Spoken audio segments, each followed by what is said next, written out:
Bismillahirrahmanirrahim. Apa khabar semua? Berjumpa lagi dalam channel saya sekitar forex dan juga beberapa tips untuk trading forex bagi yang baru bermula dalam forex. Okey, hari ini saya akan bercerita tentang divergent ya, divergent dan apa itu divergent dan bagaimana seorang divergent trader boleh membuat profit dengan menggunakan hanya divergent. Alright. uh, saya akan cuba untuk menerangkan daripada segi apa itu divergent terlebih dahulu dan bagaimana untuk menerapkan divergent dalam trading dan juga melihat divergent yang valid dan juga tidak valid. Okay. Baik. Divergent ini kalau dilihat pada kata dasar dia, alright. Divergence, saya tulis ada elok ya. Divergence ini adalah merupakan satu pergerakan yang abnormal lah ataupun tidak seimbang, ketidakseimbangan ataupun imbalance lah. Imbalance between price dan indikator. So kalau kita kata imbalance between price and indicator ini adalah kerana dasarnya adalah kita selalu mengatakan yang indikator ini akan mengikut price, alright, dan dia selalu lagging dan selalu mengikut price. But then ada satu ketika ataupun at one stage indikator ini tidak mengikut apa yang price tunjukkan. Okay, saya akan tunjukkan apa yang dimaksudkan dengan perkara itu. Divergent ini terbagi kepada beberapa. Yang pertama sekali adalah bearish lah, bearish divergent, dan juga bullish divergent. Dan ada satu lagi yang diberi nama sebagai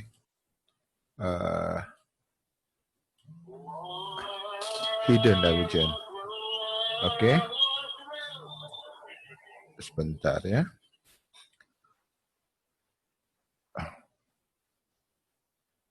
Okey.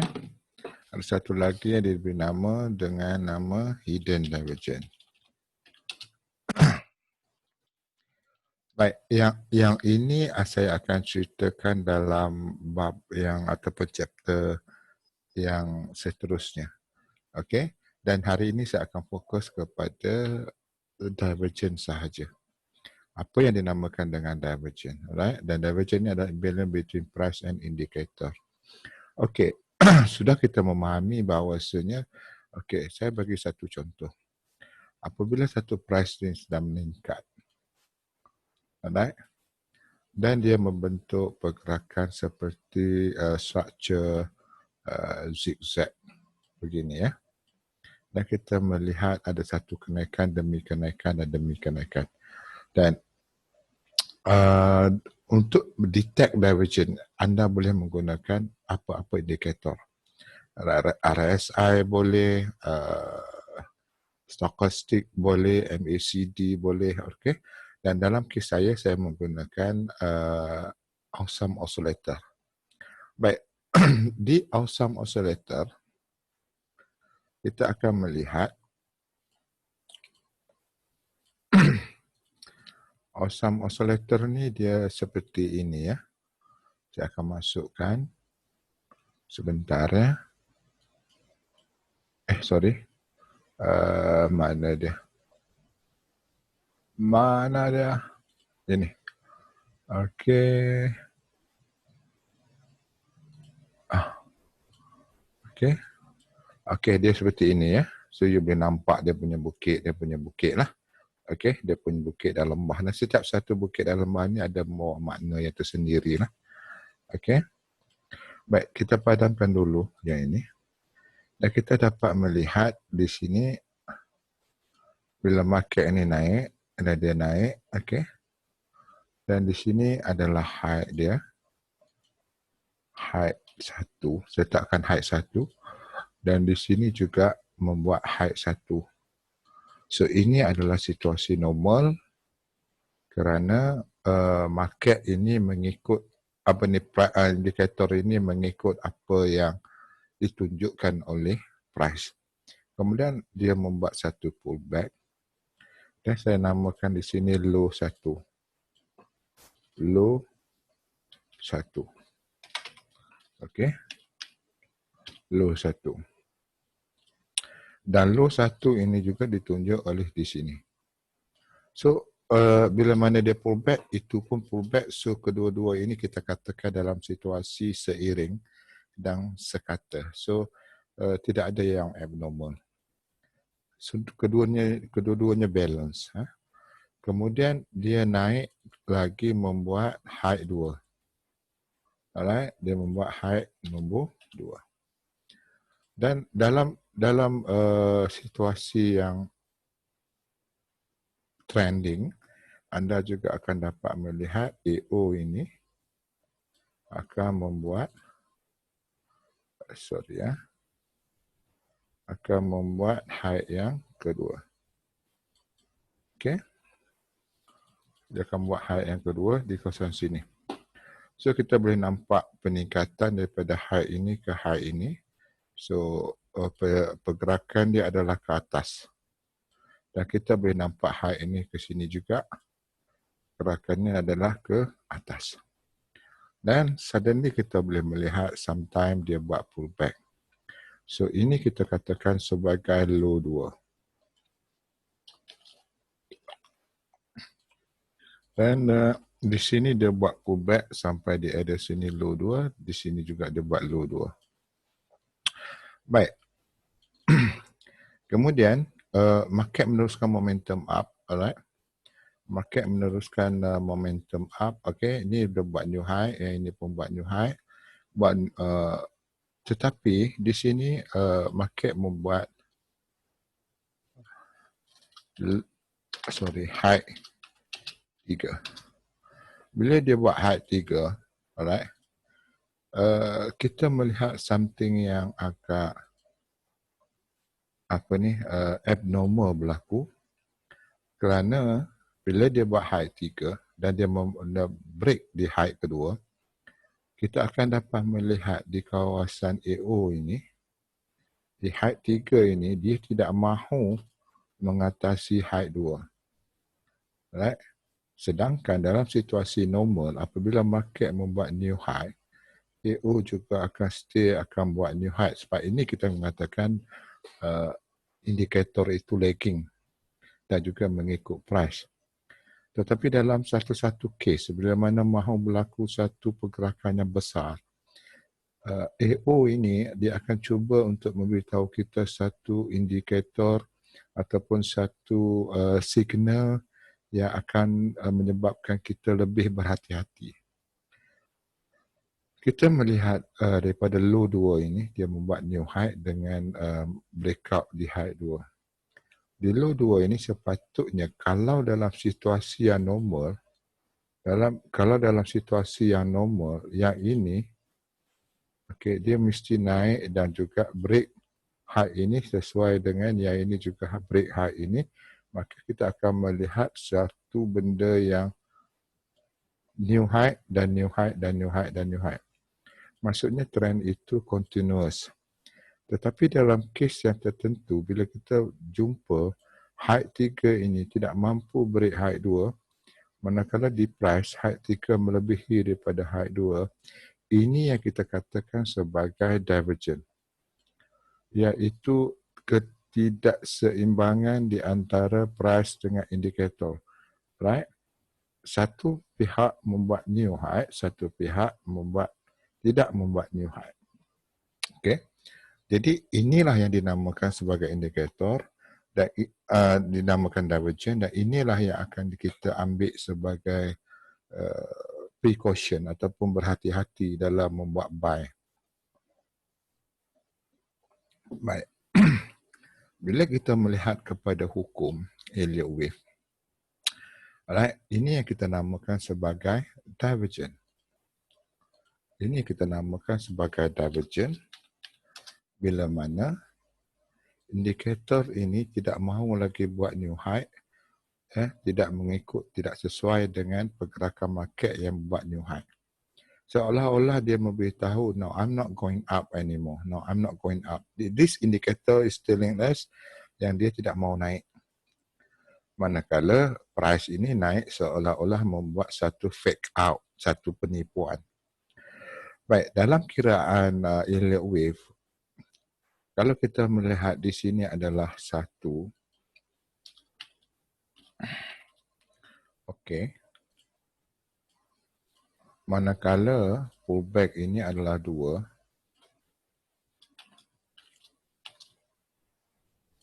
dan pergerakan yang paling tinggi dalam ataupun besar dalam AO yang paling puncak ini, biasanya dia memang besar.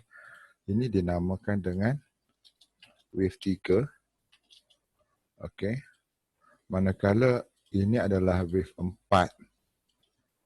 Ya. Dan yang terakhir adalah wave 5.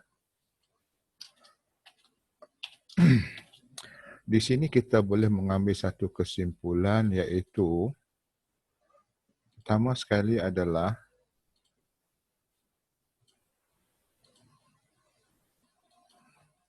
yang pertama kita ambil kesimpulan ataupun conclusion. Satu, divergent hanya berlaku di wave 3 dan wave 5 sahaja. Iaitu divergent hanya berlaku di wave 3 dan wave 5 sahaja. Yang ini ya. Antara sini dengan sini dia berlaku ya. Divergent tidak berlaku di wave yang lain. So bila mana kita dalam situasi untuk melihat pergerakan, bila mana kita berada masih dalam situasi wave 3 ataupun wave 4, makanya kita tidak boleh menganggap akan berlaku satu perubahan trend secara total. Kerana apa? Kerana wave itu belum settle, belum siap, dan juga divergent itu masih belum berlaku. Okey. Ini untuk menggerakkan market turun ke bawah. Kita akan cuba apply Fibonacci. Kita akan cuba apply Fibonacci untuk melihat di mana tempat yang terbaik untuk melihat tingginya wave 5 untuk menjadi high bagi divergent. Baik, pengukuran dilakukan di sini sebagai lembah, dan di atas ini adalah ending bagi satu kenaikan untuk membuat divergent. So Fibonacci start di sini, mula Fibo, dan kita akan melihat di kawasan sini kebiasaannya akan ending 161 atau 261 untuk kita bersedia ataupun melihat kepada ending high divergent. Okey. Dan daripada sini juga kita akan cuba untuk mengambil posisi sell. Ini contoh bagi bearish divergent ya. Kalau bullish tukarkan ke bawah. Nah di sini juga kita akan cuba untuk mengambil posisi sell sesuai dengan counting Elliott wave-nya sudah selesai dan juga berlaku divergent. Now, the best adalah bila mana kita juga dapat melihat satu-satu support and resistance di area sini dan berlaku divergent di kawasan tersebut. Let's say di sini ada SNR ya. So ini memberikan kita satu faktor yang amat baik untuk mengambil posisi sell. Sesuai dengan segala faktor luaran yang membantu untuk membuat posisi sell, satunya adalah divergent kedua fibernya ending, dan ketiga adalah di SNR yang terbaik. Okey, ini adalah perfect signal untuk mengambil satu-satu entry bagi menjana profit dengan menggunakan divergent. So divergent trader harus berhati-hati ataupun lebih peka kepada bukit-bukit yang berlaku di bawah sini. Okey, kita akan melihat kepada beberapa contoh chart ya. Sebagai contoh, okey. Okey, satu lagi sebelum saya saya terlupa. Dalam pergerakan di setiap ujung ini juga, right, kita akan biasa melihat divergent di smaller time frame untuk menggerakkan market itu. Dan ini biasanya berlaku divergent di lembah yang sama ataupun di bukit yang sama. Nanti saya akan tunjukkan. Okey, contoh ya. Kita berada dekat H1 lah, supaya senang ya. Baik, di sini kita dapat melihat ya, ada satu kenaikan yang mana menunjukkan situasi market ini seolah-olah ingin membuat new high. Tetapi AO menunjukkan situasi yang sebaliknya. Alright? Dan kalau kita melihat daripada belakang di sini, right, kita akan melihat bahawasanya terdapat series of new high dan new high ya. New high dan new high dan terus new high, dan memberitahu divergent masih dalam situasi tidak begitu perfect. Baik, kita akan melihat juga daripada sini dan sampai ke atas sini, dia normally akan berada di sekitar 261 ataupun 161 untuk memberitahu ini adalah high bagi divergent. Baik, so untuk itu, kalau kita membuat pengukuran daripada segi Fibonacci, I will show you. Alright. I'll show you. Okay. Di sini kita melihat juga ada divergent dalam time frame yang kecil. Maka ini membuat di sini ke sini dia buat new high ya, dia ke atas. Dia tidak mendata, dia naik ke atas. Tetapi market itu membuat new low. So maksudnya dia berlawan arah dan dia memberitahu I'm going up. I'm going up. Kalau di sebelah atas pula dia tunjukkan ke bawah, yang ini tunjuk ke atas is showing that I'm going down. So you kena lihat pattern ini ya. So daripada bawah sini dia wajib berada di sekitar 161 261 di area sini. So menggunakan Fibonacci fiber musang, kita akan membuat satu penarikan Fibonacci daripada sini sampai ke bawah. Alright. So now it show that dia berada di zone 261, which is a very perfect Fibonacci level untuk memberitahu ending of the high untuk divergent. Okay, dia memberitahu this is the perfect time untuk berada di kawasan high divergent. Dan saya beritahu kalau ini ada support and resistance, it is more better lah. So kalau kita tengok di sini, di H4, kita akan dapati di kawasan sini, anda boleh lihat yang dinamakan sebagai head and shoulder kan. Kalau kita tengok kepada line chart, maka kita akan dapati di side, okay, betul lah. Ni high, head, ni left shoulder, dan market datang ke area sini dengan memberikan shadow dia. Shadow dia ni panjang ni, shadow dia ni. Alright. Ni shadow dia ni, most shadow dia. Okay. So this is a very good place untuk mengambil posisi sell. Okay. Anda juga boleh sekiranya menggunakan trend line untuk memberitahu ataupun validnya satu divergent itu dengan mengambil pendekatan ini adalah bukit, ini lembah, dan ini adalah new high bukit nah. Right? Ini di H4, ini pun ada divergent di H4. So kita kita mengambil pendekatan membuat satu trend line di area sini, memberitahu daripada lembah sini, di sini telah pun berlaku breakout ya.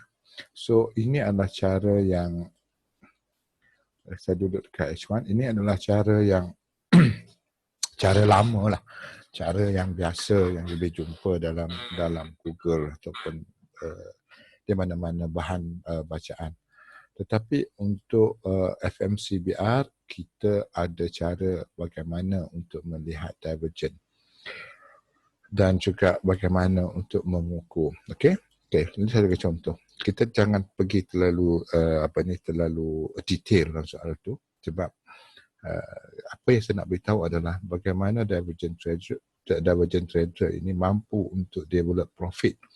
Okey.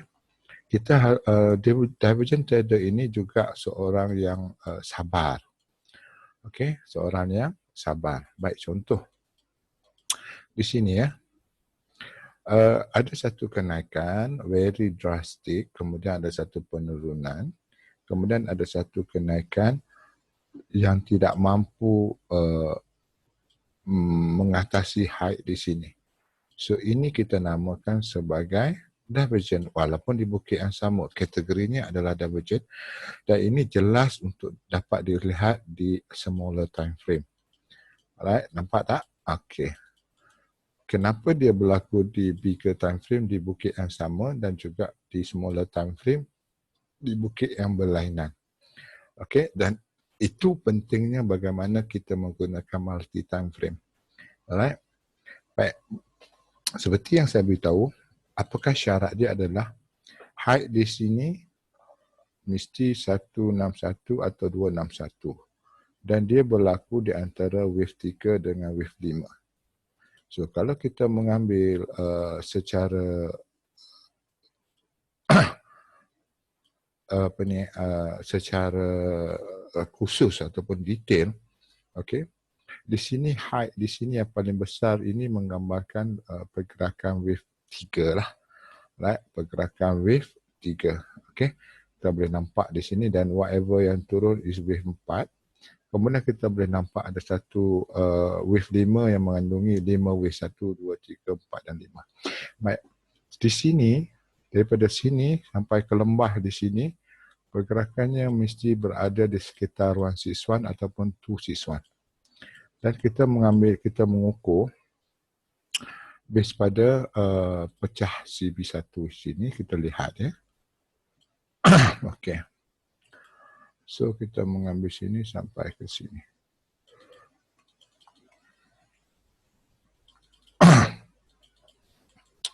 Okey. Dan kita tengok di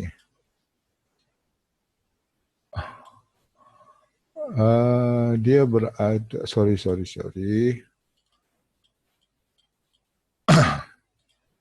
nak lihat dia breakout ya. Oh tidak, belum break. Atas sini. Okey. Alright. So now dia berada di sekitar 261. Okey, dia berada di sekitar 261. Yang ini saya beritahu, kalau kita nak membuat pengukuran itu daripada bawah itu, wajib dia berada di sekitar 161, 261 dan kita akan attack di area 161, 261 dengan berlakunya cluster yang pecah. Clusternya ada di sini. Jadi the new chapter of FMCBR itu cluster break dan sebagainya. Okey, itu biarkan dulu. Kita hanya ingin memberitahu bagaimana divergent trader mampu untuk membuat profit hanya dengan melihat AO ini. Okey, baik. Sekarang satu persoalan lain adalah di time frame mana yang benar. Anda boleh berada di mana-mana time frame, alright? Dan saya lebih suka time frame yang lebih besar. Kenapa? Sebab pergerakannya itu lebih jelas. Contoh ya, saya bagi pair yang lain, contoh ya. Baik. Okey. H1 lah, alright, kita ambil H1 lah. Baik. Di sini ada satu divergent. Okay.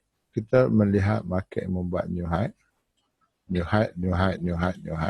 Di sini membuat new low. So di sini kita lihat bahawasanya telah berlaku divergent. Alright? Divergent. Ini adalah bentuk dia. Kemudian kita akan mengukur daripada sini sampai ke atas, dia berada paling kurang di zone 161 atau di zone 261. Okay. Now, di kawasan sini di kawasan lembah sini, dan kita akan dapat melihat bahawasanya di sini ada berlaku dominant break. Kita akan buat satu 161, 261. Paling tinggi dia ada situ. Baik. So di sini dia telah berada di zone 161. Berada di zone 161 ataupun 261, anda harus berhati-hati. Okey, anda harus berhati-hati. Kemudian daripada sini juga anda akan melihat kepada CB1 break untuk mengambil posisi sell. Okey, di sini juga anda akan mengambil posisi sell. CB1 break di area sini untuk ambil posisi sell. Dan bila kita mengambil posisi sell, kita akan dapat melihat jatuhan ini masih lagi dalam bentuk ada ruang untuk dia membuat after dia hit 261. Masih ada ruang untuk membuat satu jatuhan. Tetapi itu bukan pokok soalan dia. Soalannya adalah seperti di sini. Di manakah divergent yang menyebabkan kenaikan ini? Ada tak divergent di sini? Sebagai seorang divergent trader, dia akan detect sejak jatuhan apakah berlaku divergent. Dan saya dapat melihat dia berlaku di smaller time frame. Why? Di sini AO ini semakin menaik ya, semakin naik. Tetapi price ni semakin turun. I wonder, kalau I seorang divergent trader, saya akan kata, kenapa? Why dia semakin turun dan AO makin naik. Sekarang ni kenapa AO tidak mahu turun mengikut price? So di sinilah kita katakan something yang abnormal, satu yang tidak mungkin, very abnormal. So daripada puncak sini sampai ke sini, dia wajib berada di sekitar 161 ataupun 261. Even kalau lebih lagi bagus. Saya memberikan perkiraan sekadar minimum requirement. So di sini kita lihat ada satu break. CB1. Kita akan tarik di sini sampai ke sini. Okey. Okey, betul. So sekarang ini kita melihat dia berada di sekitar area 423. Which is area 423 ni kalau dalam Fibonacci is a ending bagi satu perjalanan dan we start looking for the any setup untuk buy opportunity lah. So di sini kita dapat melihat satu kenaikan yang sesuai dengan divergent dan juga berlaku satu kenaikan. Dan kita akan membuat satu penarikan Fibonacci daripada sini sampai ke atas. Alright, hit 161 to even 423. Okay, good. Now, di sini dia start membuat something yang very fishy. Kenapa market ni dia buat new high? Tapi kenapa AO ni tidak mahu mengikut? Alright? Oh, it's not right. Tidak betul ni. Ini tidak betul. Alright, tidak betul sebab apa? Sebab kalau kita mengatakan AO ni selalu mengikut price, kenapa kalau sekali ini dia tidak mau ikut? So now we wait. Kita tunggu, kita ukur daripada lembah di tengah sini, di sini sampai ke atas sini, dia wajib berada di sekitar high untuk 161 ataupun 261. So saya mengambil pendekatan di sini sampai ke atas sini. Now dia berada di star 161, 261 dan juga hampir kepada 423. Hampir, very close to 423. The only thing that I need to wait adalah dia membentuk CB1 break untuk membuat market ini turun ke bawah. So penarikan Fibonacci dilakukan base pada CB1 break di area sini dan saya akan ambil di area sini sampai ke sini. Dan kalau mengikut di sini, saya boleh play around dengan dia punya shadow ni. Alright.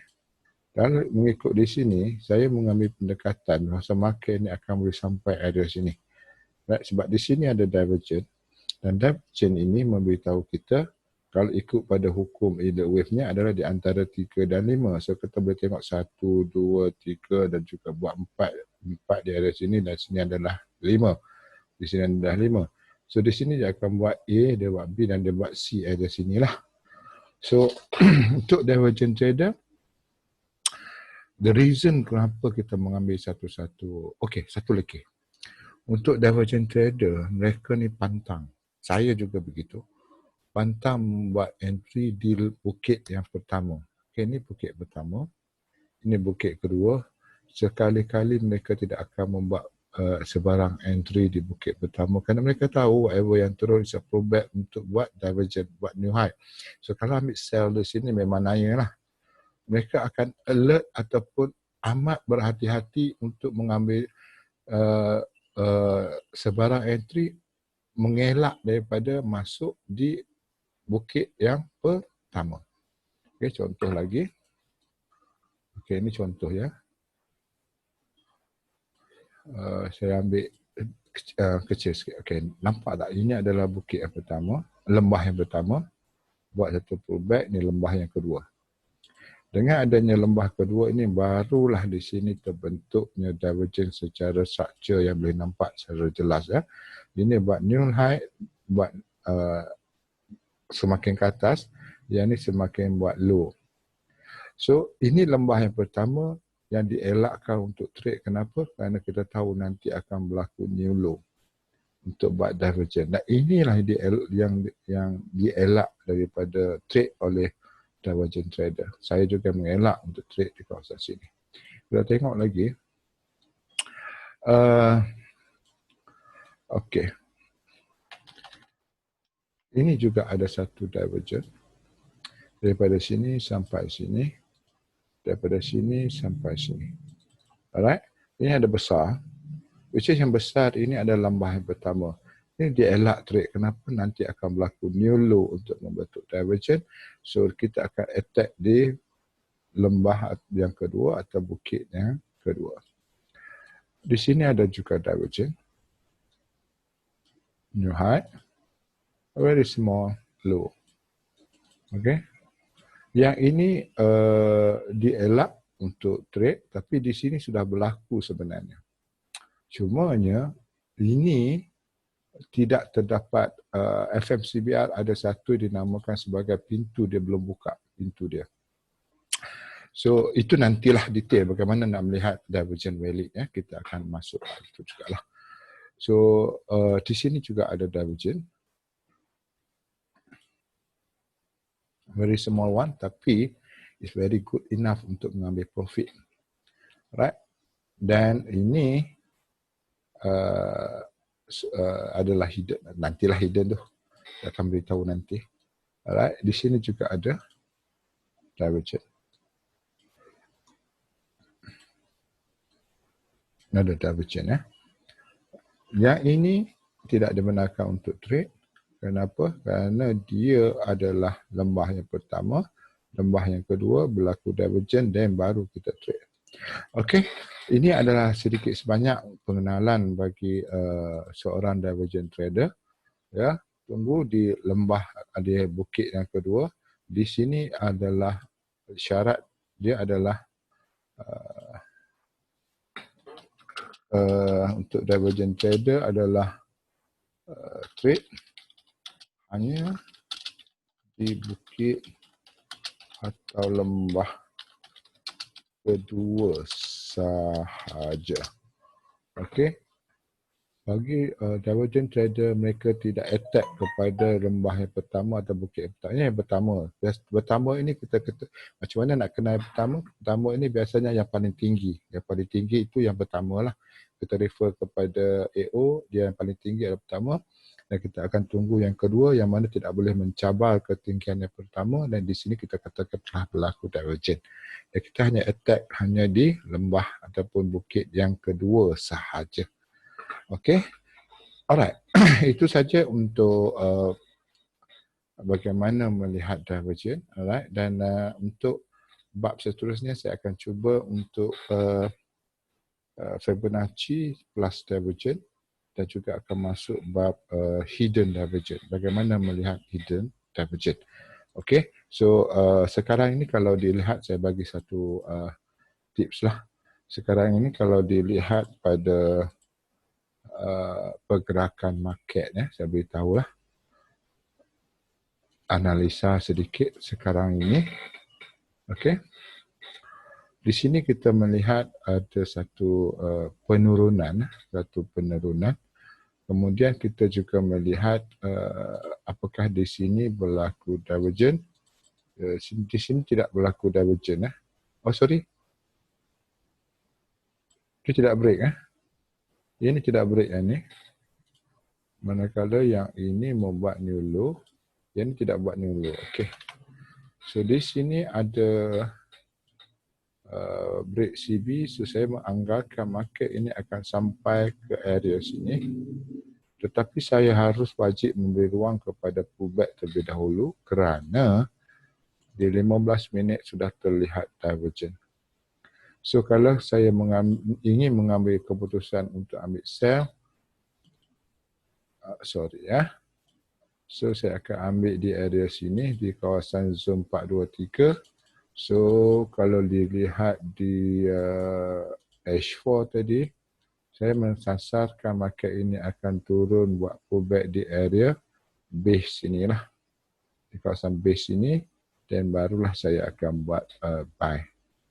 Okay, so yang ini saya benarkan dia turun terlebih dahulu, saya tunggu sampai ke area sini. Okay, baik, ingat divergent trader menunggu di bukit yang kedua sahaja, kemudian Fibonacci-nya harus cukup dan juga counting wave juga harus cantik, hanya berlaku di antara 3 dan 5. Okey. Alright, itu saja. Jumpa lagi di bab seterusnya, iaitu hidden divergent dan juga divergent plus Fibonacci. Okey, Assalamualaikum warahmatullahi taala wabarakatuh.